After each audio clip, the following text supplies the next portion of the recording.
मित्रों नमस्कार, मैं के दीक्षित एक बार फिर हाजिर हूँ बेबाक राय बेबाक बोल के मंच पर। आज हम बात करेंगे किसान रैली की। किसान रैली ने इतिहास कायम कर दिया। मुझे लगता है अभी तक के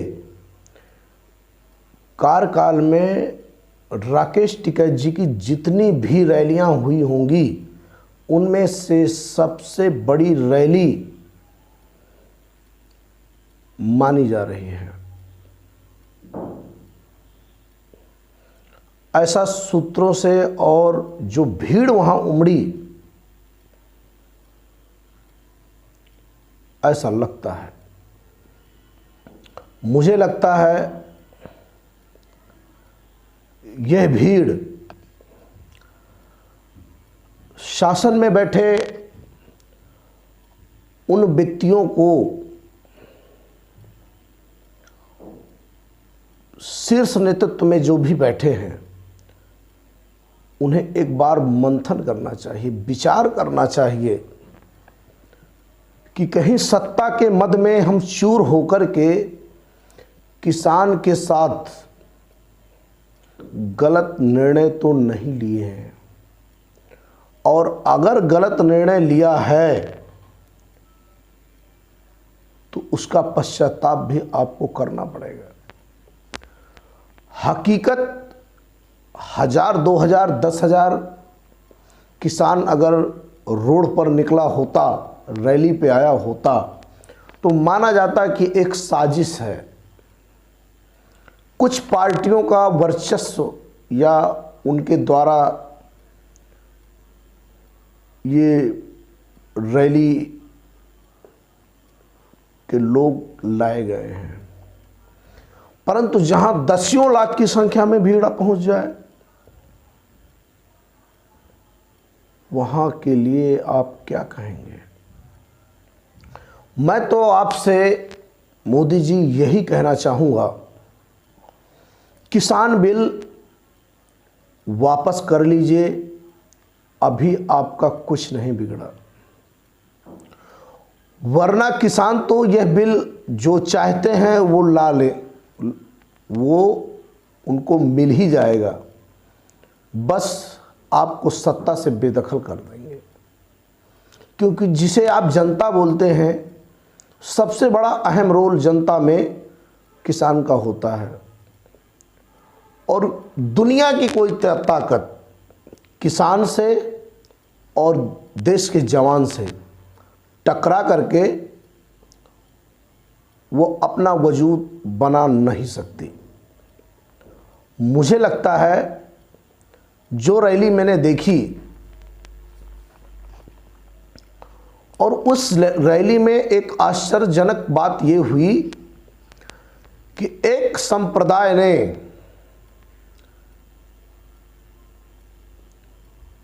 नारे लगाए दूसरे संप्रदाय के लोगों के लिए, तो दूसरे संप्रदाय के लोगों ने नारे लगाए, जिस संप्रदाय ने नारा लगाया उस संप्रदाय के लिए हर हर महादेव के नारे लगाए।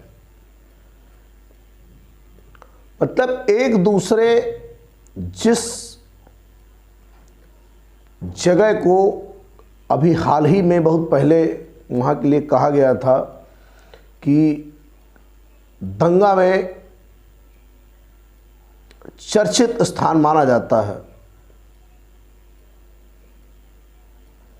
परंतु आज वो सबसे बड़ी रैली के रूप में जाना जाएगा और उस स्थान को लोग जानेंगे और समझेंगे। सबसे बड़ी बात मैं ये कहना चाहता हूँ, इतनी बड़ी संख्या में लोग उतरे, इसके बाद भी अगर सरकार की नींद ना खुले, मुझे लगता है लाखों की संख्या में जो लोग घरों से निकले उस सत्ता को सीधे चेतावनी दे रहे हैं कि अब भी होश में आ जाओ, कुछ नहीं बिगड़ा। वरना आपका वजूद ही मिट जाएगा। क्योंकि सत्ता का घमंड राजा को नहीं करना चाहिए, और जिस भी राजा को सत्ता का घमंड आ जाता है, आप समझ लीजिए उस राजा की उल्टी गिनती शुरू हो जाती है। और फिर घमंड किससे? जनता से। और जहां बहुसंख्यक लोग, कई संप्रदाय के लोग एक साथ निकल पड़े, फिर तो इस आंधी को कोई रोक नहीं सकता है। और यही हुआ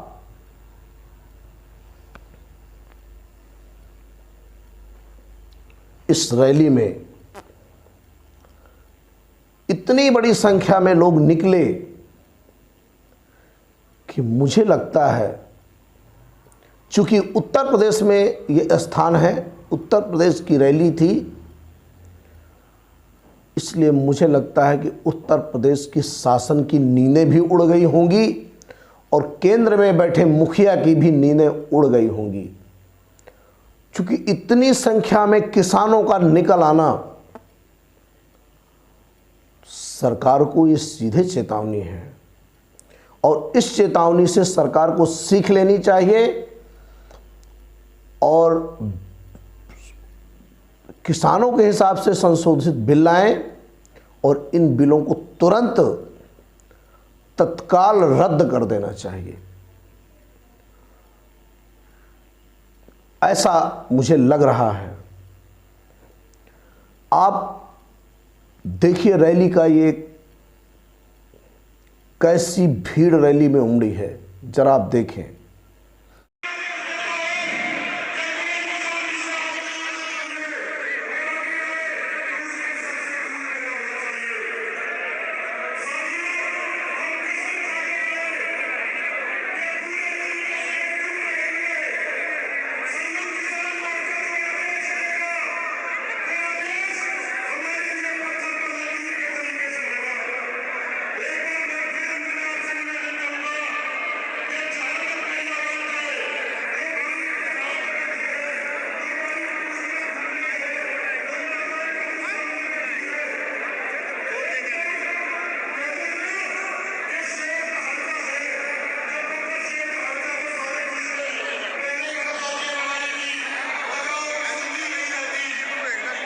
आपने देखा किस तरह से रैली में अपार भीड़ आई हुई है।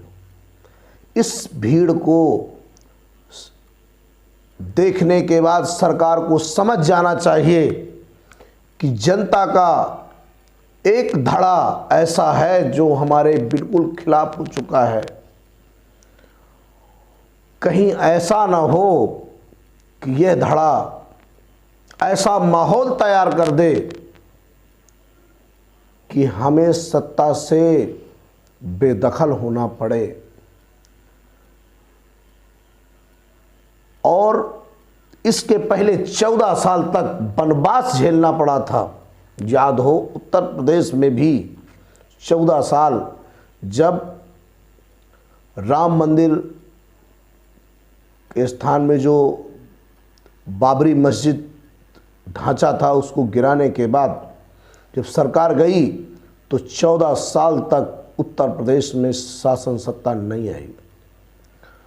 तो ये वनवास कहीं बढ़ ना जाए, मुझे ऐसा प्रतीत होता है, इसलिए मैंने इस विषय पर चर्चा की। और जब सारे संप्रदाय के लोग किसानों के साथ शामिल हों और वो भी किसान, तो बात और महत्वपूर्ण हो जाती है। क्योंकि ना तो यहाँ हिंदू मुस्लिम चलेगा, ना यहाँ सिख ईसाई चलेगा, यहाँ तो सिर्फ किसान चलेगा। और किसान एक सुर से जय किसान जय जवान के नारे लगा रहा है। आज के लिए बस इतना ही। जय हिंद, जय भारत।